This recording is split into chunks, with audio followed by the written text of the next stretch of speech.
Hello and welcome to Big Deal News. I'm Stuart Keller, and today Disney literally wants to take theaters hostage by asking for 65% of the revenue for Star Wars The Last Jedi. Now, this is twice the industry standard, which I believe is like 25%, and if you go back to 2011, it was only 10%. Which means this is why popcorn and sodas cost as outrageously as they do, because studios want to take this much from them. And even if all theaters in America wanted to say, let's protest Star Wars, Disney could say, screw you, and we could play it in our own theater, which is the El Capitan, and they could still make the same money, because they literally have their own theater. Now, this is actually illegal for every studio if it's not Disney. Studios like Fox, Warner Brothers, DreamWorks, they can't have their own theater because it's illegal. It was banned because of monopolies. Back in the 1930s and 40s, you would have these studios who would have their own theaters, and they would only play their movies. If you wanted to see Star Wars or Avengers, you would have to go to a Disney theater. You couldn't see that at a Fox theater, so they banned it, so then that way you could have the most diverse amount of movies at your convenience.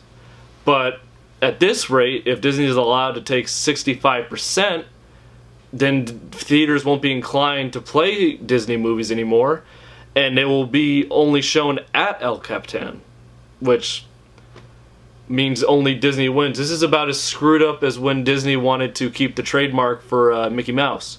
You think of any other literature or movie, music, every copyright goes up after the death of the creator, so then that creator could have profited on that character, but then once the creator's dead, let the character go to the people so they can do what they want with it, parody, remix, whatever.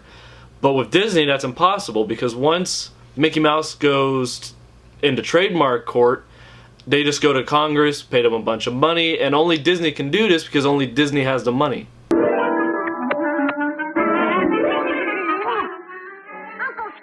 In other news, we have Tyrese feuding with The Rock. Now, if you're unfamiliar with what's been going on with Tyrese and The Rock, Universal Studios recently announced that they were moving back the Fast and the Furious franchise. Like, the next Fast and the Furious 9 wouldn't come out till like 2020, but in the meantime, we would have a spin-off with The Rock and Jason Statham, and Tyrese Gibson was not happy about this, because in his defense, he says he has bills to pay. Apparently, he had a very nasty divorce, which is costing a lot of money, and the only way to pay for that is the Fast and Furious, because, as I'm well aware, he has not been in any other movies. He's not like Nicolas Cage, who's doing like 5 direct-to-DVD like every year.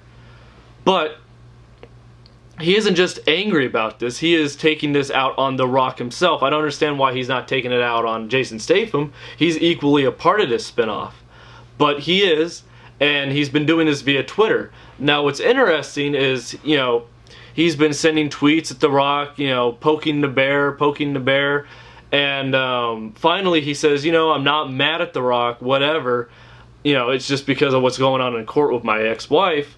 But then now today, like 3 hours after that same tweet where he said he wasn't mad at The Rock, he then says, if you don't fire The Rock from the franchise, then I'm gone. Which is mind-blowing, because no one knows who the hell Tyrese is, but they know who The Rock is.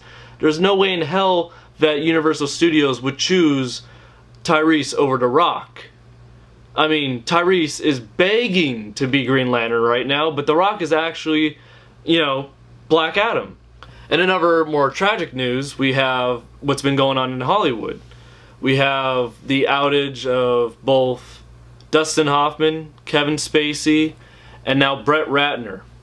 Now, the difference between Brett Ratner and previously mentioned Kevin Spacey or Dustin Hoffman is Dustin Hoffman and Kevin Spacey are just actors. Brett Ratner is one of the biggest producers, not as big as Harvey Weinstein, but almost as big as Harvey Weinstein, because he literally has a financial stake in most of Warner Brothers productions.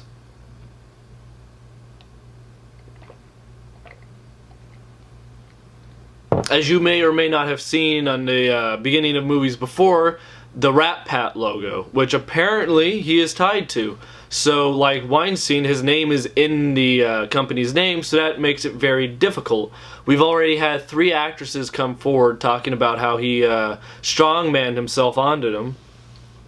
And now he has an office on the lot, and Warner Brothers has literally met with the decision of firing him, and with that, collapsing every single project that the studio is working on, or keep him there and, you know, employing a rapist. In the coming days, we'll see what happens with that.